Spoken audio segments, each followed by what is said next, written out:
Business trips are dreadfully boring, especially in my line of work.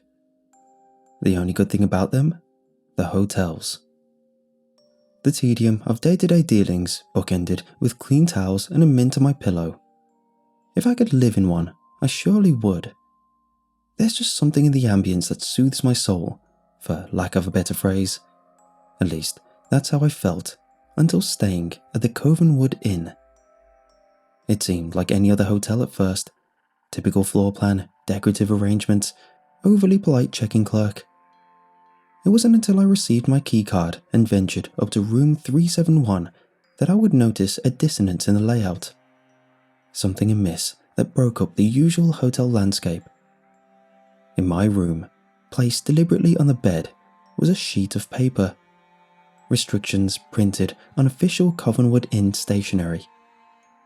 Room 371 guidelines. Number 1. No television after 9 p.m. Number 2. Only accept incoming calls on the room phone. Number 3. Leaving a room between the hours of 10:30 p.m. and 1:30 a.m. is strictly forbidden. Number 4. At least 2 to an elevator at a time. Never go in alone. Number 5. No visitors. If there's a knock at the door, ignore it. Number 6. The minibar is for emergencies only. Number 7. The view is a lie. Don't trust it. Enjoy your stay. This was odd. I had never seen anything like it, not once, in any of the hotels I'd stayed at in the past. Perplexed, I called the front desk for answers. All rules are to be followed during your stay. The clerk stated this plainly, as if he had uttered it 1,000 times before. I don't understand. What emergency would warrant use of the minibar? Why can't I watch TV after 9? What does the view is a lie even mean? I was offered the same reply, spoken with the same tone as before, not unlike a recording. All rules are to be followed during your stay. Click. And that was that. No answers, no explanation. Assuming it was some sort of strange hotel humour I was unfamiliar with, I threw the list on the bedside table and forgot all about it, until later that night. As I laid in bed, watching the 10 o'clock news, something completely out of the ordinary happened. The reporter began scratching at her face, a little at first, but then a lot. Emotions became aggressive and skin began peeling. Blood dripped from the wounds as she continued to relay her report without missing a beat. No one seemed to notice or react to her appearance. Eventually, she froze in place and stared at the camera. Then, a close-up of her face, grotesque and mangled, her bloody lips spread apart and offered an ominous sentence. Don't break the rules, Jack. I jumped out of bed, left my room and ran downstairs. My voice echoed through the lobby as I barged over to the front desk. What the hell is going on here? The receptionist didn't so much as blink at my intrusion. What can I help you with, sir? I just watched a news reporter tear apart her own face and tell me personally, to follow your bizarre hotel rooms. Is this some kind of sick joke? He pointed at the wall clock behind him. It's 10:18, sir. In room 371, there's no television past... I grabbed him by the collar. I don't appreciate being toyed with. Continue this jest and there will be a call made to the authorities. Mark my words. I let go of him and stormed off, his monotone voice trailing off in the distance. All rules are to be followed during your stay. I returned to my room, shut the TV off and lay down to sleep, ticked off but exhausted. Unfortunately for me, my slumber would be short-lived. I awoke later that night in a fit of sleep paralysis, pinned in place by my own body. At the foot of the bed was a shadowy figure whose features I couldn't quite make out in the darkness. A warmth overtook the room as it stepped over to my side. My heart began to race. Closer now, I could see it was a man, maybe in his 50s, well-dressed, grey moustache. He leaned over me and spoke with a disturbingly unnatural timbre. His voice echoed off the walls and met my ears with an inhuman cadence. "It's a pleasure to meet you, Jack. Are you enjoying your stay so far?" I tried to break free of my chemical restraints, but it was no use. "Where are my manners? I'm Garrett Covenwood, the owner of this here hotel. I like to greet my guests whenever I can." He rested his hand on my arm. There was a stinging sensation where his skin met mine, but I could barely wince in response to the pain. "Follow the rules, Jack. If you don't, you're in for a bumpy ride." All at once, the warmth dissipated, and the sound of my cell phone buzzing rendered me fully awake. I jolted to a sitting position, reclaiming my movement. The man was gone, and my arm was fine. Thank God. It was just a nightmare. I quickly grabbed my phone and answered it. It was my boss, Colter. "Hey Jack, there's been a change of plans. Need you down in the lobby right away." "What? What for?" I asked, somewhat groggily. "No time to waste. Hurry up." Click. I looked at the time. It was 12:36 a.m. I was forbidden to leave my room, according to the damned rules. I called the front desk. "Listen here, I need to come down to the lobby and meet my boss. I don't care what your rules say. There better be no weirdness, you hear me?" The sound of tapping away at a keyboard filled my ear. "Sir, our records show that your boss, Colter Brumlock, is fast asleep in his room." Confusion washed over me. "In his room? Asleep? How do you even know that? Are you telling me there's no one in the lobby waiting for me?" "No, sir. It's a slow night. Just me and the fern in the corner." I hung up the phone and dialed Colter's number. After 2 tones, he picked up. "This better be good, Jack. I was sleeping." "Colter? You didn't just call a moment ago and ask me to meet you downstairs, did you?" He let out a groggy sigh. "Of course not. What are you talking about? Can I go back to bed now?" Another wave of confusion struck.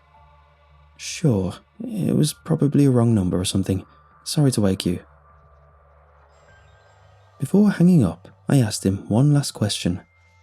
"Say, you didn't get a weird list of rules from the hotel, did you?" "No, now let me sleep." Click. He hung up and I sat there, contemplating things. Honestly, it felt as though I was hanging onto my sanity by a single, fragile thread. I had told myself the images on the TV were the hotel's doing. But this couldn't be fate. Colter and I had known each other for years. I knew his raspy voice anywhere, better than I knew my own. That was definitely him on the other line. But at the same time, it couldn't have been. It was, by all means, a mystery. The next day of work came and went. Before long, Colter and I met back at the hotel, where we dispersed to our separate rooms. What was once the highlight of any given business trip was now tainted by uncertainty. For a good long while, I sat there in bed, still in my dress attire, perusing the list of rules on the bedside table. I couldn't make sense of them any more than when I'd arrived, but it had become abundantly apparent that something was going on. Something unexplainable. Part of me hoped it was the product of a tired mind, overworked and succumbing to the side effects of exhaustion. But lies, even the ones we tell ourselves, only stretch so far. After undressing and climbing beneath the sheets for some much-needed rest, there was a knock at the door. Rule 5 came to mind. No visitors. If there's a knock at the door, ignore it. It felt silly, but I did as the rule demanded. Best to act with an air of caution, I thought. Better safe than sorry. The knocking, however, was soon followed by a voice. Colter's voice. "Jack, are you in there? Your wife called me. She says you couldn't get through in your cell. Something happened to Leslie." My heart sank. Leslie was our daughter. I jumped out of bed, ran to the door, and opened it at once. Colter walked in, visibly troubled. "What's going on? What happened to Leslie?" Colter bore a look of deep concern. "Well, it's not good news." My heart was pounding. "Out with it already. What happened? This is my daughter we're talking about." He looked at me, almost teary-eyed. "Leslie's dead, Jack." All colour vanished from the room. What air I had in me left my lungs in a single, laboured breath as a steady stream of tears wet my face. Colter put his hand on my shoulder. "There's more. Please, sit down." I fell to the bed, broken. "The truth is, Jack, you broke Rule 5. Now I have to hurt you." His lips stretched into a wicked grin, and his body froze. He was as still as a statue. "Colter? I don't understand." In a flash, his hands lunged and connected with my neck. With a vicious, tight grip, he began squeezing the air out of my lungs. I tried to fight back, but his strength was overwhelming. I managed to get in a few jabs to his head, but it didn't seem to have any effect whatsoever. He forced me to the floor and continued to clench my throat until finally I lost consciousness. In that moment, I truly thought I was a goner. I awoke in bed the next morning, alive and well. I quickly reached for my phone and noticed a text from Charlotte. "Just put Leslie on the bus. She misses you terribly. So do I. Please be safe. We love you." I got out of bed and raced to the bathroom mirror. My neck was void of bruising, no signs of strangulation. I called Charlotte to be doubly certain. To my relief, Leslie was indeed fine. As alive as she was the day I left. It all just felt so real. Could it have been a dream? Frazzled, I met up with Colter and we drove to our next meeting. I could still feel his hands wrapped around my neck. I refused to make eye contact with him the entire day, and he noticed. What could I say without sounding certifiable? "Hey, the hotel left me this weird list of rules to follow, and now I think I'm seeing things.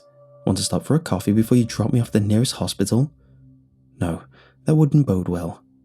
Mild food poisoning from the sushi at the hotel bar was a far better excuse. Only a few more days of torment, then I could leave. That's what I kept telling myself. Little did I know, my next night there would be the longest one yet. I awoke at 11:22 p.m. according to the blinking display of the alarm clock on the desk across the room. As my eyes adjusted, I noticed a faint, orange light dancing on the wall, pouring in through a gap in the curtains.